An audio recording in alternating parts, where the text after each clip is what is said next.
आदाब नाजरीन, आप देख रहे हैं उर्दू दुनिया का नंबर 1 न्यूज चैनल जी सलाम। आपसे मुखातिब हूं मैं शहबाज, लेकर हाजिर इस वक्त हमारा खास प्रोग्राम। आज का मुद्दा, क्या मुल्क में हर फसाद की, हर जिहाद की, दहशतगर्दी की जड़ सिर्फ मदरसे हैं? अगर मदरसे ना होते तो क्या कोई झंझट नहीं होती? मुल्क में पिछले कुछ वक्त से मदरसा एक नॉन स्टॉप डिबेट टॉपिक बना हुआ है और यही टॉपिक आज एक बार फिर से गर्म है। इसी पर आज हम बात करेंगे अपने खास मेहमानों से। ये सर्वे नहीं आसान। असम में बीजेपी सरकार के बुलडोजर ने एक और मदरसा ढहा दिया। बंगाई गांव के इस मदरसे में किसी दहशतगर्दी कनेक्शन के सबूत नहीं मिले। मदरसा इसलिए गिराया गया क्योंकि गैर कानूनी तरीके से बना था, ऐसी जगह बना था जो जलजले के लिहाज से खतरनाक थी। दूसरा तनाजा उत्तर प्रदेश में खड़ा हुआ है, जहां पर यूपी सरकार ने गैर सरकारी मदरसों के सर्वे का फैसला लिया है और इन मदरसों का सर्वे होगा जो प्राइवेट है, यानी जो सरकार से फंड नहीं लेते हैं। 10 सितंबर से सर्वे शुरू हो जाएगा और 25 अक्टूबर तक इसका सारा चिट्ठा इकट्ठा होगा। यूपी सरकार ने अपने सर्वे को लेकर जो बताया है उसके मुताबिक वो ये देखेगी कि इन मदरसों में बिजली पानी के ठीक से बंदोबस्त है फिर या नहीं, बच्चों के लिए टॉयलेट का इंतजाम है या नहीं, साफ रोशनीदार क्लासरूम है या नहीं, हाफिज यानी कि जो टीचर होते हैं वो क्वालिफाइड है या नहीं। लेकिन इसी के साथ वो ये भी देखेगी कि इन मदरसों का सिलेबस क्या है, यानी कि उनमें पढ़ाया क्या जाता है, इन मदरसों को कौन चलाता है, इन्हें चलाने के लिए फंड कहां से आता है, किन सोर्सेज से आता है, और फंड लेने वाले और फंड देने वाले कौन लोग हैं।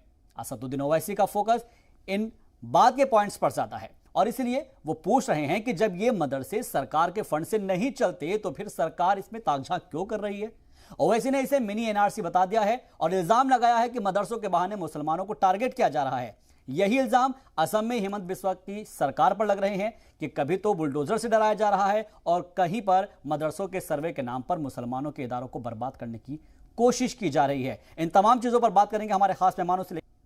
तो एक तरफ सर्वे कराने के लिए कह दिया गया है और दूसरी तरफ इस पर सवाल उठने शुरू हो गए हैं, इसलिए हम कह रहे हैं कि ये सर्वे नहीं आसान। इस पर बात करने के लिए खास मेहमान जुड़ चुके हैं, उनका तारुफ कराते हैं, फिर उनसे चर्चा करेंगे। खैरुद्दीन सूफी साहब जुड़ चुके हैं, प्रेसिडेंट है ऑल इंडिया सूफी उलेमा काउंसिल के, आपका भी खैर मकदम है।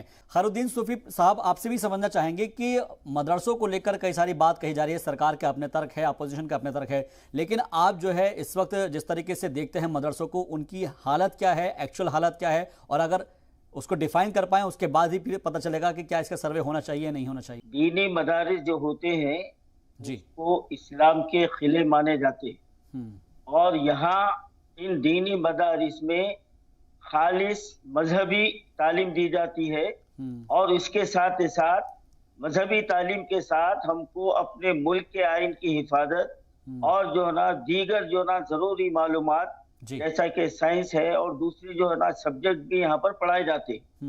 अब उस हमारे मुल्क का और हमारा जो है ना ये बदनसीबी है कि 2014 के बाद जब से हमारी मोदी सरकार आई है, सबसे पहले इस सरकार ने दीनी मदारिस को जो अहम इमदाद जिससे मिलती थी, जो जरिया था, वो था चमड़े का जरिया था, चिर्म का, जो सालाना जो मुसलमान जो कुर्बानी देते हैं उसका वो लोग उन मदारिस को जो ना डोनेशन देते और वो उसको बेचकर जो ना 5-6 महीने के अखराजात उसके पूरे होते थे। लेकिन जब से हमारी मोदी सरकार आई है, इस चमड़े के कारोबार को इन्होंने बिल्कुल ही खत्म कर दिया है। जहां पर चमड़ा 250-300 रुपए में जाता था, 30 रुपए में नहीं जा रहा। ये पहला अटैक ये किया गया मदारिस के ऊपर, यानी इसके आमदनी को पूरा खत्म कर दिया गया।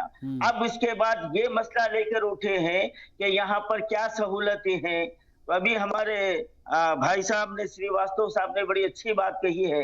अगर क्या आप इन मदारिस के हालात को सुधारना चाहते हैं, ये तो आपकी नीयत कतई नहीं है। ये आप सिर्फ जो ना इन मदारिस में आप दाखिल होकर इन मदारिस को खत्म करने की आपकी नीयत है। और हमारे अवैसी साहब ने जो कुछ भी कहा है बिल्कुल हक कहा है, क्योंकि ये बीजेपी सरकार और इसी खुमाश की जो जमातें हमारे पास हैं, उनकी नजर हमेशा इन मदारिस पर रही है और ये हम पर ये इल्जाम लगाया जाता है कि इन मदारिस में देश के खिलाफ बच्चों की तालीम दी जाती है।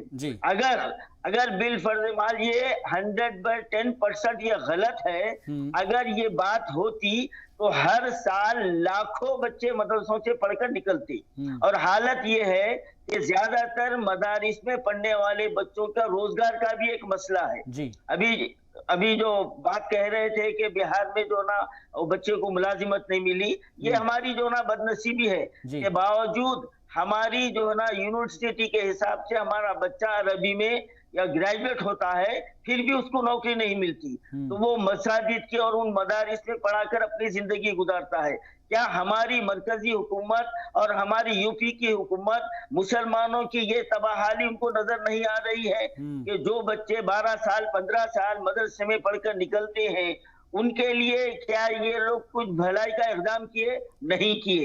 अब ये जो धोखा देने की बात कह रहे हैं, हम वहाँ के हालात देखेंगे, वहाँ सहूलतें हैं नहीं देखेंगे।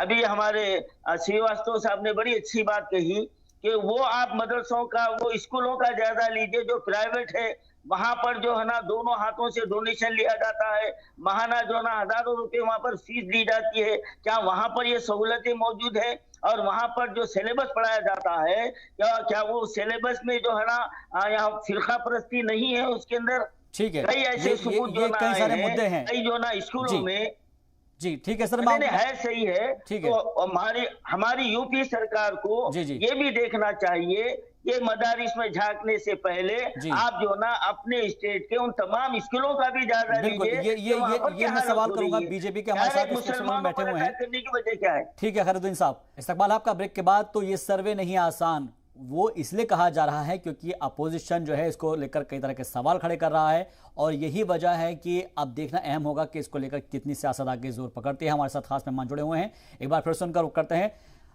कलीमुल हफीज साहब, मैं आपके पास जरूर आऊंगा, बस मुझे थोड़ा सा वक्त दीजिए क्योंकि खैरुद्दीन सूफी साहब से एक रिएक्शन मेरे को लेना है।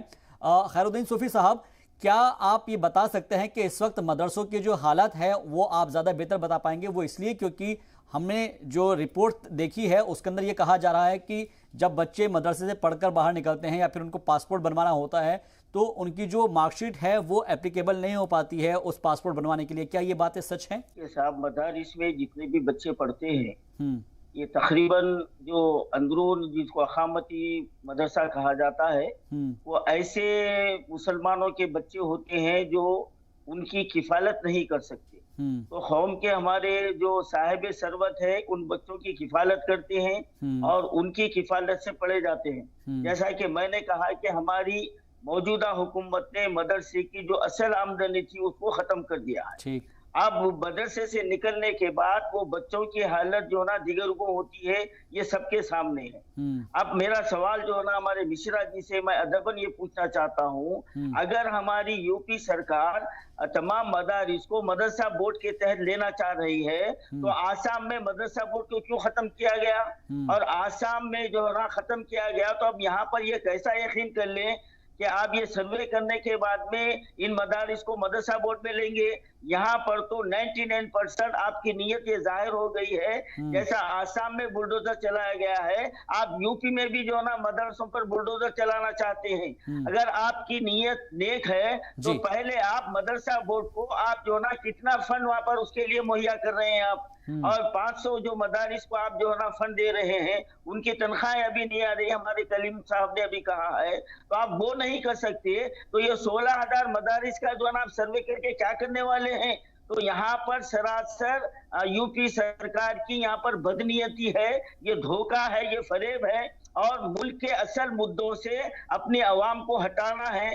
बेरोजगारी आम है, ये बेरोजगारी पे बात नहीं करते। मदारिस में स्कूलों में तालीम का मेयार गिरते जा रहा है, उसके लिए बात नहीं करते। आज जो है ना आज हॉस्पिटल्स में जो है ना दोनों हाथों से लूटा जा रहा है, वहां पर जो ना क्यों कि इनके मंत्रियां इनके एमएलए के जो है ना ये तमाम चीजें जो ना होते हैं। तो इधर से उधर से जाके आपको कौम को गुमराह करने के लिए मुसलमानों के जज्बात से खेलना ये बीजेपी सरकार का वतीरा रह गया है। लेकिन ये याद रखिए आप, ये आपका मुसलमानों के जज्बात को वरगलाना, मुसलमान इतने भी जो है ना देश में आने वाले नहीं है। हम सब्र से और कानून के दायरे में हम इसका जो ना मुकाबला करेंगे, लेकिन आपको अपना ये रवैया बदलना चाहिए क्योंकि तमाम 135 करोड़ हिंदुस्तानी अपने हिंदुस्तान पे उतना ही हक रखते हैं, सबका हक बराबर है। बीजेपी को ये नजरिया बदलने की जरूरत है। ठीक है खैरुद्दीन सूफी साहब, क्या अब आप सरकार से मुतालबा करना चाहेंगे कि इस तरह का अगर ये सर्वे हो रहा है तो इसको किया जाए या नहीं किया जाए, या फिर इसके पीछे सरकार की आपको क्या मंशा फाइनली नजर आ रही है, क्योंकि अब कंक्लूड करना है? सीधा सीधा सरकार का यही मंशा है, क्योंकि इब्तिदा से बीजेपी सरकार चाहे मरकज की हो चाहे स्टेट की हो, इनका नजरिया यही है कि ये दीन के जो मदरसे हैं ये जो है ना हिंदुओं के और मुल्क के खिलाफ है, ये कहकर ये लोग अब हमारे मुल्क में जो है ना भारत में जहर फैलाते आ रहे हैं। और रही बात ये है कि जैसा कि अभी हमारे मिश्रा जी ने कहा कि आसाम में गैर कानूनी मदरसे थे वो, तो फिर उसको जैसा कि हमारे कलीम भाई ने कहा कि आप उसको कानूनी तौर पर जो ना काम क्यों नहीं किए। तो अब हम यहाँ पर क्या ये जो ना इन पर एतबार किया जा सकता है कि जो मदारिस है उनको ये कई मदरसों को गैर कानूनी कहेंगे, इनका मकसद ही यही है। और इनका मकसद यही है, और इनको जो ना उस वक्त परेशानी हो गई यूपी सरकार को जब 15 अगस्त को जब जो है ना हम 75वीं जो हम यूम आजादी मनाए, तो यूपी के हर गली हर शहर हर नुक्कड़ पर इनको जो ना दीनी मदरसे के बच्चे झंडा उठाते हुए दिखे।